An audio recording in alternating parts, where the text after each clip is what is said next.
Can you give me a summary of the war? Well, yeah, the war all started in the Gulf of Tonkin back in the early 60s.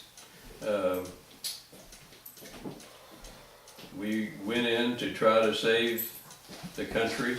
It was divided up, North and South Vietnam. And the North was communist and they were trying to take it over. And so we went in to help save the South Vietnamese from the communists. And we were finally overtaken in 1973, I believe it was, and the communists took it over finally, and we evacuated and got everybody out.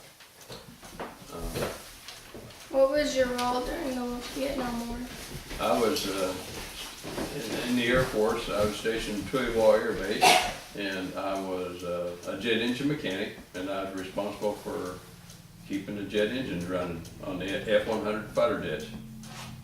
Do you remember any specific battles that you fought in? We had to take our turns doing perimeter guard out on the edge of the flight line, and one night we had some trouble that was coming in. Nowadays they're called suicide bombers, and back in my day they were sappers, S-A-P-P-E-R-S, and they carried satchels with them like a big purse that had explosives, and they would try to come in and blow up, just injure or kill as many as they could.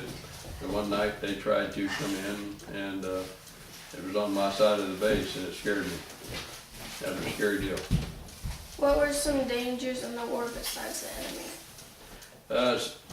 Well, besides the enemy, dangers now that we know, one of the big dangers was they had herbicides. They had a whole big mixture of different herbicides, and they would spray it to flush out and to kill all vegetation, the trees, everything, so they could find locate the enemy a little bit easier. Well, now it's called Agent Orange, and now years later there's been a lot of deaths from that, and even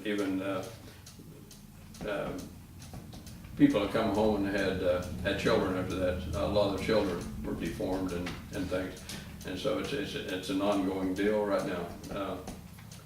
That was probably one of our biggest dangers. How were you emotionally after the war?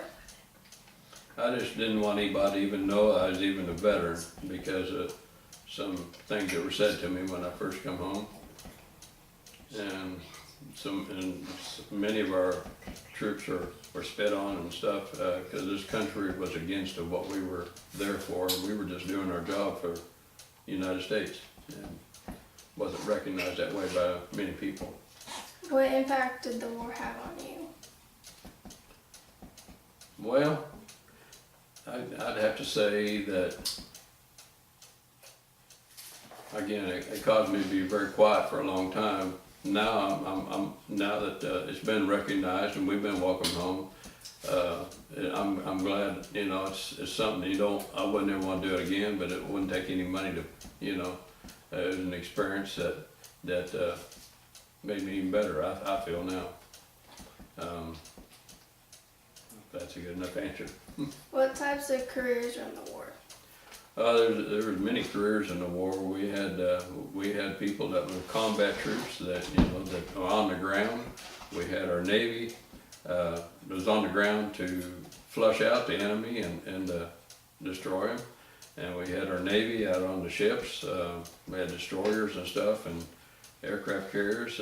We had the Air Force. We had, and there's just a variety of, and it's mainly to keep our aircraft in the air to help support our Army and Marines that were on the ground.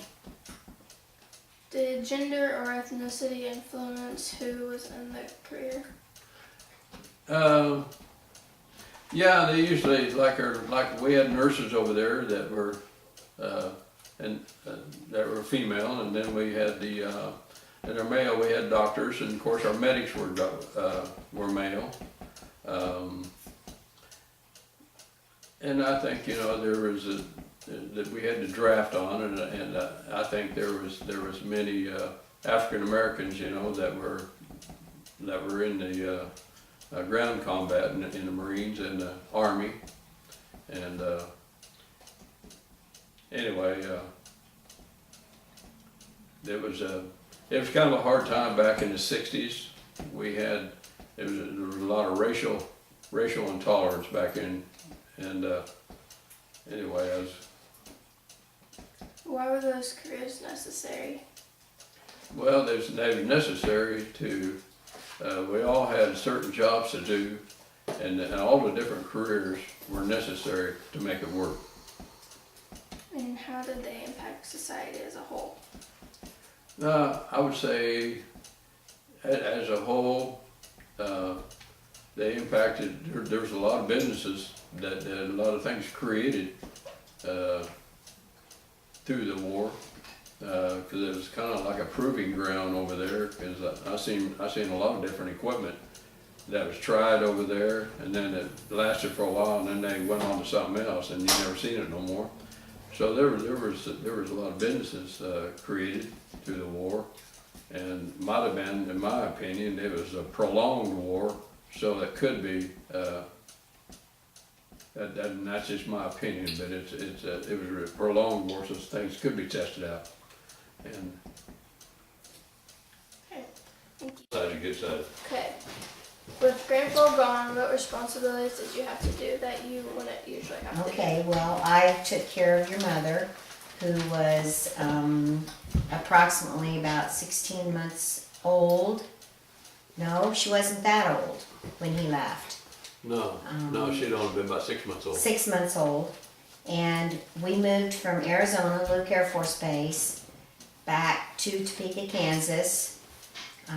We had all of our belongings in a car and came back here, and your mother, Michelle, and I lived with my parents for some months, a few months, and I got a job at Blue Cross Blue Shield here in town, and so it was my responsibility to take care of your mother in work and keep the car going.